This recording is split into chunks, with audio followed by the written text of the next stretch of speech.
Hello and welcome to the show. The Hoonigan cars have arrived on Forza Horizon 3, so what better way to celebrate than trying to drive them very sensibly around a Hot Wheels circuit? Because that is what we do. And we're going to be starting with the Mazda RX-7 here. Now, Japanese cars have not had a good track record in this series so far. In a lot of other build series, been the way to go, but here they have been very much struggling. While we do have the MX-5 in 7th, the Super Mark III is in 9th, they're just about clinging on to the top 10. They have tended to struggle. Hopefully this RX-7 might stand I don't really know. I'm going to be honest, I don't really know. What I do know is that we're not going to have much PI to play with. When we put the car on the required tyres, which is the Hot Wheels Race compound tyres, that does use up most of our PI. The vehicle starts off in S1 class. Admittedly, it is massively modified, of course. 600 horsepower, near enough 600 torque, and not too heavy. Power-wise, we're looking pretty sorted on this. One of the bigger questions is what tyre widths can we get? 295s at the rear isn't ideal. I'm going to be honest. Only 245s at, I say 245s at the front. It's not the worst. Not the worst situation I've had to deal with in terms of tyres, but could potentially do with a little bit more. Ooh, I can actually put Forza Aero. I wasn't actually expecting to be able to do anything to the aero on these cars. Yep, I need downforce. Okay, so we take away kind of the little top spoiler in favour of a mighty wing in the back. I want downforce, so that is going to be a yes. We can actually do engine swaps on these cars. Oh, that's interesting. I got distracted. So the standard engine, I would imagine... I don't actually know anything about this car, so I apologise to enthusiasts of the vehicle. Is it still a rotary in this? I was wondering if it might have been swapped for a V8, but that's so. We can have the Mazda RX-7 normal rotary engine in it. We can have a 6.2 litre V8, or we can have the quad rotor racing engine. I don't know what the standard engine is in this car. Apparently it is heavy. It's much heavier than the rotary engine, heavier than the V8 as well, which suggests to me that it probably isn't a rotary to begin with. In fact, I'm trying to have a look into that. I was not expecting to be able to do as much to these vehicles as the game is apparently letting me. Whatever it is, it's turbocharged. Can we? I've got a curious install setup. Sure, just to do that for now. I'm having a curious. I wonder if it's going to allow me to open the bonnet on the car when we go into Forza Vista. That is always always an interesting one. Not every vehicle will allow you to open the bonnet. Ooh. Okay, it will just remove the... Aha! I suspected as much. That it would have got rid of its rotary engine. Okay, so there is a V8 of some description inside it to begin with. Apparently heavier than the 6.2 V8. But I'm very much glad that you have the option to swap rotaries back into it, and not just the quad rotor. You can actually go back to essentially the car's standard engine, which is cool. It's a nice thing. More kind of possible adjustments to this than I was expecting, so that is always a positive. Okay, our options for parts, I think we're going to brute force it with power. Quite frankly, we will grab a gearbox. No, it should already have adjustable gearbox, shouldn't it, to begin with? Diff's already all good. That's all done. Right, chuck power at it. Can't do exhaust, which would be a normally go-to thing. Save some weight, add some power. Not going to be a thing that can happen on this, so it's just going to be chuck on power and see how much horsepower will be got out of this car's standard engine. The answer, quite a lot by the looks of things, which is always good. 746 horsepower is good. 650 torque is good. Weight isn't too bad either. Yeah, I mean, I think this stands a pretty good chance. Again, it's another car. It's in that golden era. It's very much in the golden era, is this Mazda. Tyres could probably do with being a little bit bigger. Likely to be quite a slidey bugger. Not sure how the car's going to be sort of set up by default. We will find out very, very quickly. So we are just about ready with the Mazda to take on our Hot Wheels circuit. I'm going to have 5 laps to try and go as fast as possible. In all honesty, absolutely no bloody idea. Statistically speaking, I would expect this car to go somewhere around the top 10. With a power to weight ratio like this, decent sized tyres, it would probably challenge the low 34s, maybe into the high 33s. However, the big question is, setup? How is it going to drive? One thing I am curious about is it does have crazy steering lock.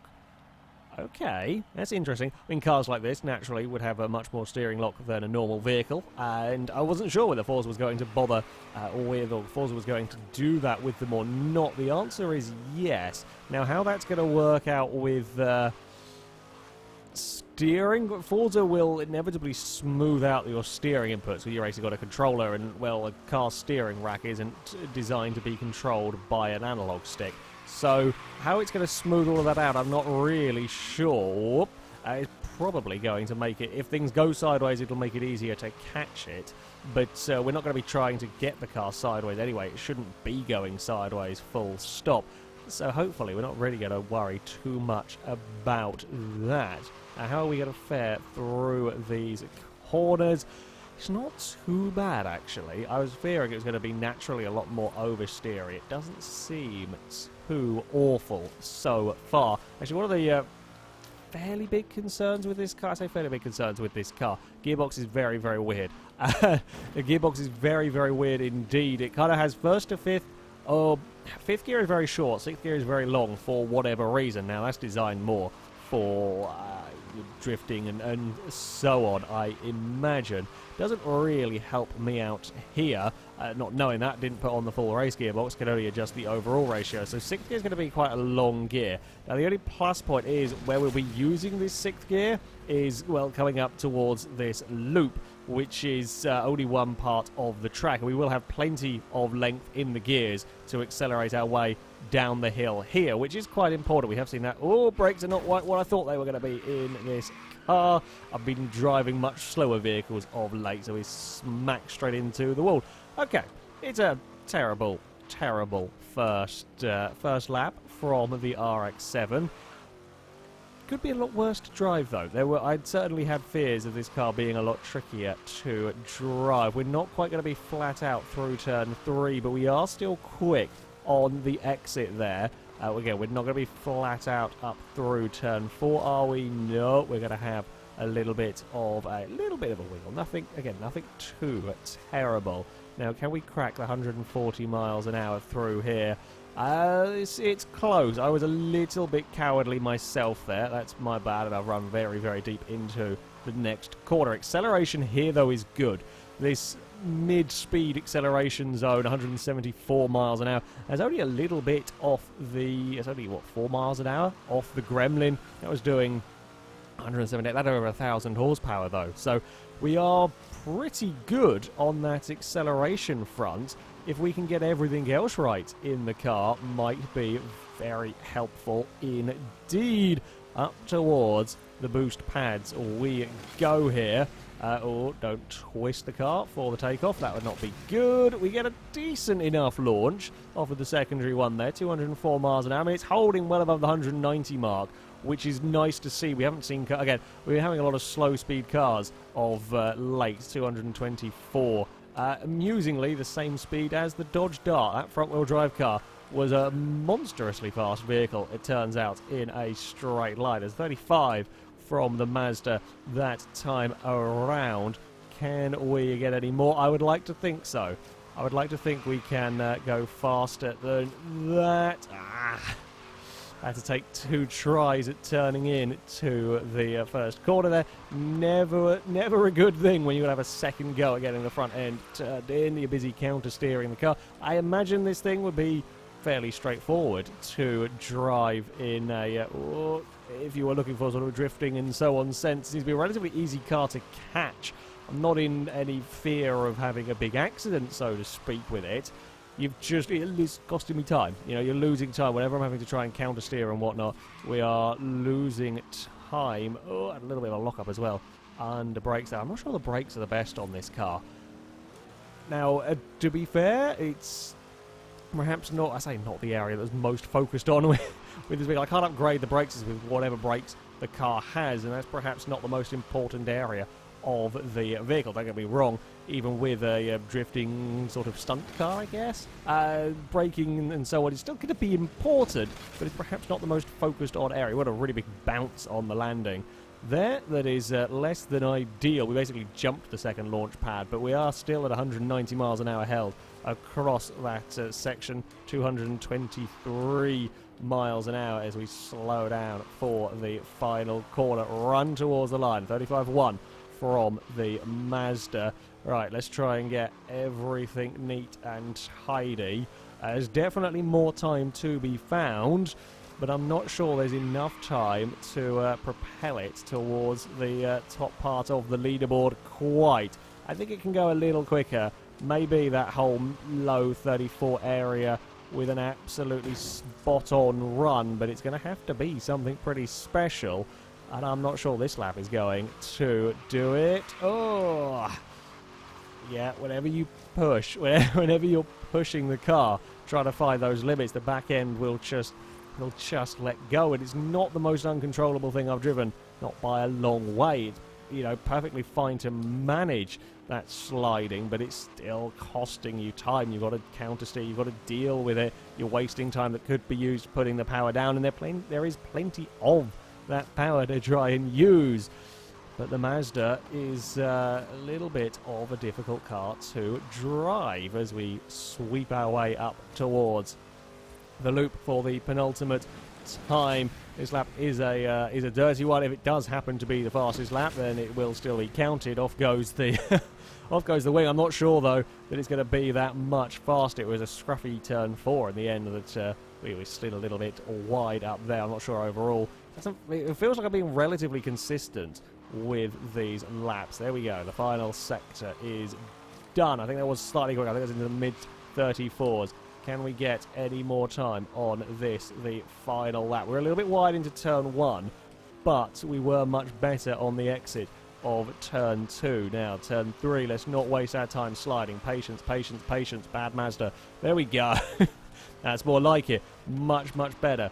Through turn 3. Turn 4, we're not going to slither on the exit. It wanted to. It just goes over that crest again. Here, we don't want to slither our way through the corner. No, no, no, no, no, no, no. I carried too much speed on the way in. Bugger, bugger, bugger, bugger, bugger, bugger. That's not good at all for the poor Mazda. We're going to try and boot it out of this corner, try and get as good a run up towards the crossover section as we can. Late on the brakes there. It's another 173, 174 miles an hour run down towards that corner. It's a quick car, this one. It feels pretty quick. It's, well, just the cornering. It's the grip through these turns that is causing the issues, really. He's trying to sort of hold on to the back end of the car as we head across the jump. Once more, massive run off of the boost pad. That's more like it, Mazda. That is a lot more like it indeed. Can we hold it above 200 miles an hour? Not quite. 199 miles an hour, though, is very, very good going indeed. 227. And got the brakes a little bit early. He's amazingly got that stopped very, very well. It's a run towards the line. That was into the 33s, I believe. And it all came together on that final run. And that included running wide at the exit of the split section. We bumped the wall. It did cost us a little bit of time. As I've said before with this series, if a lap is dirty from me slightly running wide and bumping a wall such as that, I'm not gaining time. There's only time lost. But there are places where you can wall bump to cheatily gain time, but I haven't been doing that. So that lap will count for speed. It is somewhere in the 33s. It's somewhere in the 33s. Helped with a very, very big run. Massive run off of the second boost pad that propelled us around the loop. As you would imagine, there is plenty of speed, plenty of power in this car. It isn't too heavy, and that mid-range acceleration is very good. Very good indeed from this RX-7. The difficulties, well, the tyres aren't the biggest, and we do have some oversteer tendencies to try and deal with. Could be a lot worse, could be a lot more difficult to deal with. However, it's something you've got to be quite aware of, especially with the bumps and the crests around here. You know, the bumps and the crests are going to throw you off, are going to cause problems for a vehicle such as this. But yeah, a good fun vehicle, a good exciting car to drive. It was yeah, it's in the top 10. It was around and about the area that I was perhaps expecting the stats to put it. Not fast enough to challenge the Holden.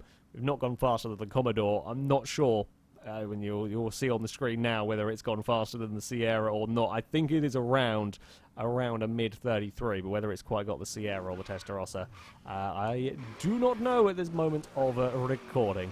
But there we go. That is going to be it for this video.